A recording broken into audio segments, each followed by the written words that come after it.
in the early 1950s, this was a top-of-the-line travel trailer coming up on History on Wheels.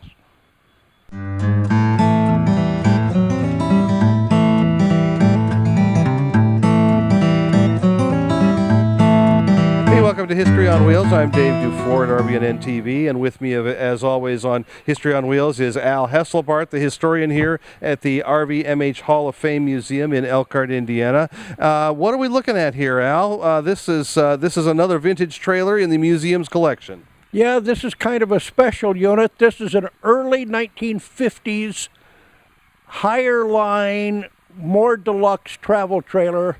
Kind of a state-of-the-art for the industry at that time. All right. And then who made this unit?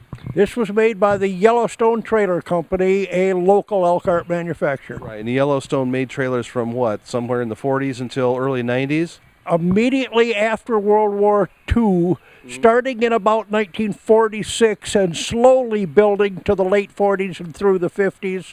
And yes, they existed until the early 1990s. Now, we've taken a look inside here, of course. Compared to a lot of trailers in the 40s, this had more modern conveniences or upgrades, things that made the inside living a little bit more comfortable than many other camping units of the time. What kind of things made this deluxe? Well, number one, it used the birch interior, which was much lighter and gave much better illumination. It was much lighter and airier inside. That's right. I've looked. A lot of the trailers of this period, of course, did use wood, but not all. But this is beautiful woodworking. Yes, this is classic woodworking for that period. This also went to household type appliances as opposed to a Coleman stove type cooktop. It has a full range. As opposed to an icebox, it has a refrigerator, and it has appliances to live comfortably while camping. So that made it a little bit heavier to tow, and but nicer to live in. Very much so. Okay, well, we're going to come back and talk a little bit more about this classic vehicle on History on Wheels, so don't go away. Today's show is brought to you by Angie's List, where you'll find thousands of unbiased reports and reviews about service companies in your area. Whether you're looking for a roofer, plumber, house cleaner, dentist, or even a doctor, Angie's List members share their experiences with each other so that you can choose the service company that's right for your job. Companies can't pay to be on Angie's List, and the reviews come from people just like you who have had experience with the companies mentioned. To find out more, go to RVNN.TV and click on the Angie's List ad.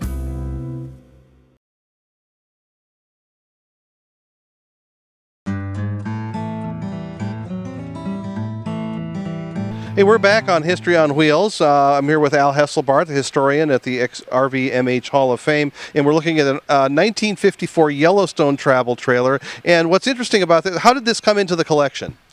This came into the collection when we acquired it at the demise of the Yellowstone Company. They had held it through the years because it was made as a show model, incomplete in plumbing and other things, so it was not a usable product, but simply for show. Right. There's the water system doesn't really work, well, I mean, maybe the furnace works, right? I suspect the furnace worked because it didn't require plumbing. You poured oil in and lit it. Yeah, there you go. But it's kind of interesting. We were the thing about the show units, of course, is that they really didn't have to work because the shows were largely so that dealers who were going to be selling the units could come and look. And then and if the look was right, they assumed that the technology was going to work, and that's pretty much the way it was. So it didn't have to work. No, it wasn't required to work. It was for show, for looks only. That's right. And of course, one of the things we were talking about that furnace there, and that's a house-type furnace almost, isn't it? For a small home could be heated with that oil burner furnace, much larger than was required for this size of trailer. Of course, you could also just cook yourself in here as well, couldn't you, with a unit that size? Well, actually, on this size, you could leave dinner on the table, turn it up, close the doors, go for a walk, and dinner could be ready. It's just great.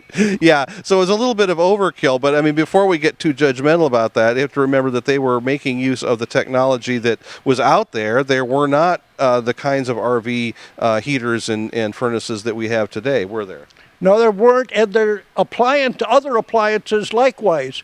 We'll find in here that the range and the refrigerator were also apartment-sized residential and not specific RV appliances. That's right. Well, thanks very much for giving us this look at a classic RV again.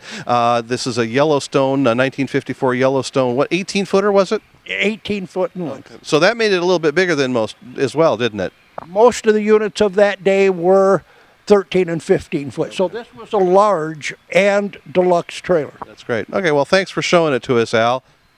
Glad to be here. Okay, well, we're going to wrap it up here at History on Wheels. Join us for future episodes.